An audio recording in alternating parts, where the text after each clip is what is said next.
Hi guys, quick shout out to David Coleman. If you don't want to hear me talk for too long, which apparently, according to your comment, I do. Yes, it's true, I do. I'll get straight to the point. Go and buy this watch, it's fantastic. If you can afford to pay about £500 for it, happy days. Thanks, David. See you later.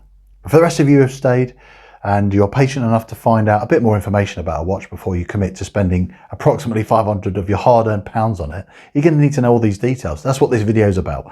I'm very envious of those Japanese. How come they always get the best watches and keep them all for themselves? But anyway, what we're going to do first is I'm just going to quickly show you all the stats and specs, and then we can move on to analysing this piece in more detail. So I'll see you in a moment.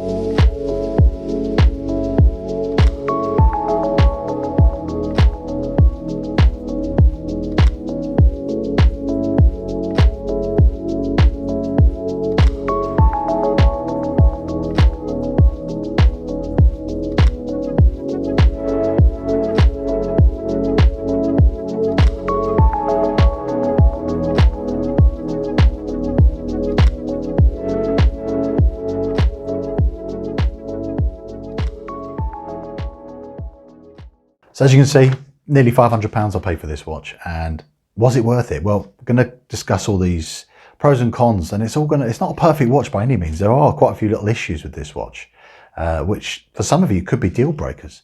Now, I don't want to go raving this is the best watch I've ever owned, and it's definitely a Saab 33 or 35 replacement. Could it be a mini baby Grand Seiko, for example? Of course not, because they're thousands of pounds for good reason. But even those kind of watches, they have deal breakers. So what could be the ones in this watch? So just a quick summary of me importing this watch, how straightforward it was, and a few details just to let you know what kind of things came along the way that were slightly annoying. All I did was I put the model number of this watch into Google, found it, went to one of the websites which looked like it was trustworthy, and I literally thought, well, give it a punt, and I bought it, and I had to convert the currency myself with a Google converter just to see how much it was actually going to cost before I pressed pay, because it was all in foreign currency, Japanese currency I should say. It does say there's going to be import fees. I was thinking, well, I don't know what that is yet until it arrives, so again I took a punt on it. But this is where I'm helping you guys, because I can tell you how much it cost. The import fees on this was just over £100. The other annoying thing was the delivery company was Parcelforce. So because I was a bit more on the ball and really constantly checking the tracking number and checking, I can see exactly when it was in the UK, and it showed that they had raised the customs fee. Instead of waiting for them to post me a blooming letter and wait 3 days for a letter to arrive, again, it's just sitting there. I've not got my watch. Then I'll have to wait another 3 days after that date of the letter arriving to confirm a delivery date.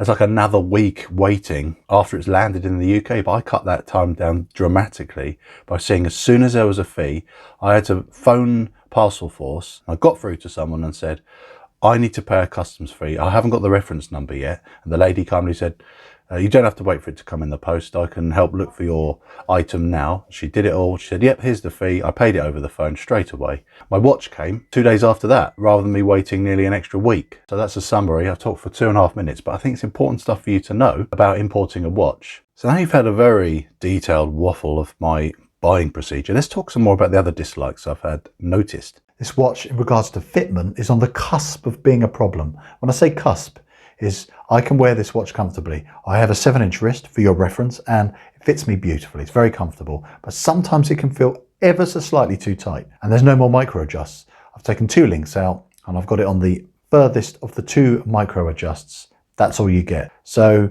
it's down to luck if this is going to fit you very well. And if you want to change it to a different strap, 19mm is not your average standard size. So proportionally, obviously works with this case design, and they've really refined the design elements down to why it's a 19mm lug width, but that's still a pain in the arse. And speaking of pain in the arse, the pin and collar system in this was a fiddly, catastrophic mess. When I popped the pins out, which are really easy by the way, the trouble is it's got 2 tiny little sleeves, the collars, inside the main link, that if you ever so slightly move the link, when you want to readjust it or put anything back together, they fall out really easily, and they are tiny, and putting them back in is really fiddly. So just be wary. Pin and collar system on this is a bit fiddly. The finishing on the second hand and the hour minute hand, it's unusual. There's a few tiny specks on it. When you do look up close, sometimes when the light catches, you can notice tiny specks on there, and it's got a weird finish. It's not a polished finish at all. It's actually got a slightly satinized effect. And while we're on the hands, I don't like the design as much as if they were like what you get on a Seiko Saab, for example, the Dauphine hands, but they are very legible, and I think they do the job.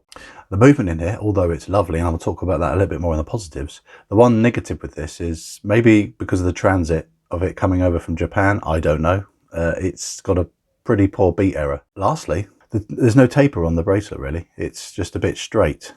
And I think it would have looked nicer if it had a taper. All the positives.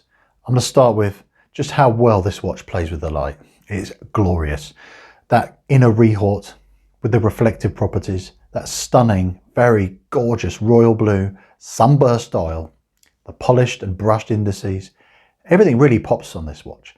And then it's not just the dial, it moves on into the finishing of the case, the brushing, and the lovely, ever so slightly subtle polished elements on the watch. It's not too bling. I can get away with this wearing every day, and it's still got that lovely element of class. You could dress it up or down if you wanted to by doing a strap change, but of course be wary of that 19mm lug width. You could easily squeeze a 20mm NATO on here if you wanted to, but the point is, it just looks gorgeous as it is. So yes, the design. This is the design overall of the case, which is what is, oh Christ. The design of the case, I just love the elegance of the side and the mid case there. It's very slim, beautiful brushing. Again, that's complementing the design is its stunning finishing. It's really beautiful. Really lovely chamfered, polished parts of the lug there.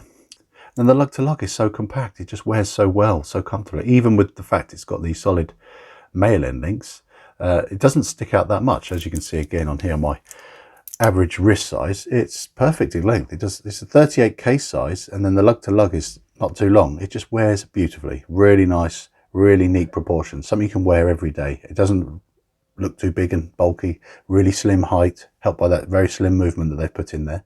And it's got the golden ratio. Just look at the size of the bezel, that beautiful polished bezel in relation to the polished screw down case back. They just look about the same size. The mid case, everything's in really nice proportion. And that is why this watch, I think, just naturally just looks so good. Absolutely love it. And if you don't like the blue, there is black and white. But do check out the website and see if they're available, of course. And they're all about the same price anyway. So blue is the colour of choice for me. What do you think? Oh, and the movement on this watch. It's glorious. But I just love looking at it. Have you ever seen a rotor as bonkers as this on this kind of price range? It's polished. It's like some kind of ninja throwing star or something, or a blade. I don't know. It's just, it looks awesome. And it's really well finished. You've got the Geneva stripes, and even the engraving of the text in the movement and the rotor has been filled with the gold paint. It just looks gorgeous. I love that attention to detail. But another slight flaw with the movement though is if you ever have a little bit of a knock on your wrist, if you say sitting down or you're banging away on the steering wheel, enjoying a bit of Adele's latest album, you can feel the rotors spinning away in there. You do get rotor wobble in this, but it's not an unrefined one. It's weird. It's like a refined rotor wobble. You know what else is awesome? The Duratect coating. The Duratect coating on this is amazing. I've worn this at work all week. I've just worn it like I normally would, and there's not a mark on it. It is literally not a single mark on it. Normally I'd have gained a few little scratches, especially on this. I've literally worn it 99% on this bracelet. I've only worn it for one day on my ostrich strap here. Not a mark on it. So this Duratect is a really good sign of durability. There's only a few micro scratches on the case back, which is very common on a polished case back because polished surfaces pick up scratches very easily, and the Duratect can only do so much. But yeah, it's going to wear really well, and it's something you could wear every day. And it has 100 meters of water resist, adding to that practicality. You're not going to worry about it getting wet. It is versatile. And its size, that's another positive. Being a 38K size, it's more of a classic size. It's not trying to be too big. It's not a tiny little 36mm watch, which can look a little bit too feminine sometimes. It's hitting the sweet spot for many people, I think. And the size is great because it's not too thick. It doesn't stick out on the wrist. It just blends in with your comfort and day-to-day activities. The AR coating on this sapphire crystal is breathtaking. You can't see it. It's like it's not there. on a beautiful bright sunny day. It's like there's no glass there, and it just helps that inner polished retort just pop and just really sparkle, and allows that gorgeous dial to really do the talking. It's amazing. So it really helps these little details which give that element of class and depth of quality. Then when the light drops down, the lume is fantastic on here. It's the usual lume that Citizen use, their proprietary stuff, which is that icy blue colour, and it lasts really well.